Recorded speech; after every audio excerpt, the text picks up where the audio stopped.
আসলে আমাদের নোয়াখালী এবং লক্ষ্মীপুর এই অঞ্চলের মানুষের দীর্ঘদিনের একটা স্বপ্ন ছিল নোয়াখালীতে বিপিএল এর একটা চাঙ্গা একটা টিম তৈরি হবে।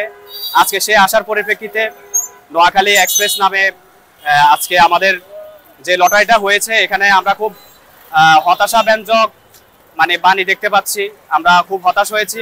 এখানে বেশিরভাগই হচ্ছে আননোন এবং মানে আমাদের যে এই অঞ্চলের ক্রিকেট টিমের প্রতি যে ভালোবাসা, সেই ভালোবাসার জায়গা থেকে আমরা এক্সপেকটেশন অনুযায়ী আমরা খেলোয়াড়দেরকে পাই নাই।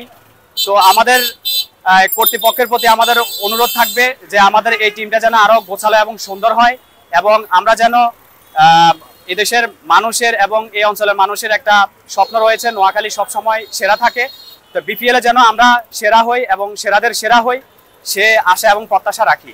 আমার নোয়াখালী এক্সপ্রেস এবার প্রথম হিসেবে আসেই যে প্রিপ্ল্যান তারা দেখিয়েছে এবং যে সুগঠিতভাবে একটা সিস্টেম দিয়েছে আমার ভালো লাগছে। কারণ তাদের যে ডিরেক্ট সাইনিং কুশাল মেন্ডিস একটা অসাম সিলেকশন, তারপর জনসন চার্লস অনেক ভালো। আবার কুশাল মেন্ডিসের দিকে যে আমরা তাকাই শ্রীলঙ্কা টিমকে একাই টানতেছে, সেদিক থেকে কুশাল মেন্ডিস আমার মতে এটা অনেক ভালো একটা সিলেকশন ছিল। কিন্তু আজকের অকেশনে যা আরেকটু আমার মতে টেকনিক্যাল হতে পারতো, কারণ আমার মনে হয় না জাকির আলীকে নেওয়া খুব একটা প্রয়োজন ছিল। তবে একটা অসাম সিলেকশন ছিল হাবিবুর রহমান সোহানকে নেওয়া একটা অসাধারণ সিদ্ধান্ত। এদিক থেকে নোয়াখালী এক্সপ্রেস অনেক ভালো একটা কাজ করছে। আবার দেখলাম মাহাদুল ইসলামও আছে, এদিক থেকে এটা আরো একটু ভালো হতে পারে। তো হাসান মাহমুদ, আবার ডিরেকশন দিকে দেখলাম হাসান মাহমুদ এবং সৌম্য সরকারও আছে, এটা অনেক ভালো একটা সিলেকশন।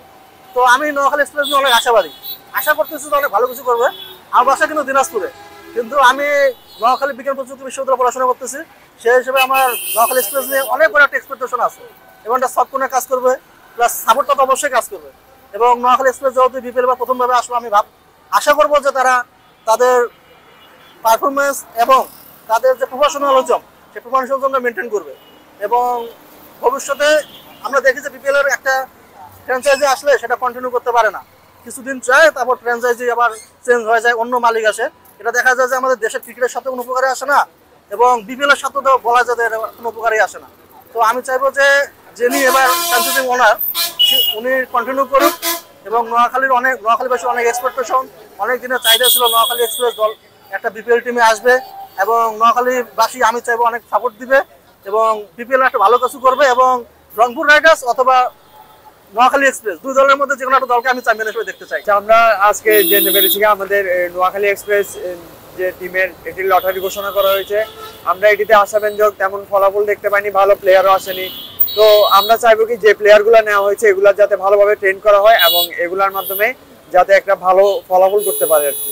আজকে আমরা দেখলাম যে নোয়াখালী এবার প্রথম দল হিসেবে নিলাম করলো এবং নিলামে মোটামুটি ভালো কয়েকজন প্লেয়ারকে তারা নিতে পারছে।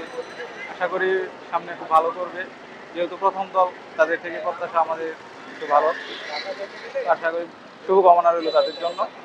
নিলামে অন্য দলগুলোর থেকে মোটামুটি ভালো মানে প্লেয়ার টানতে পারছে নোয়াখালী এক্সপ্রেস।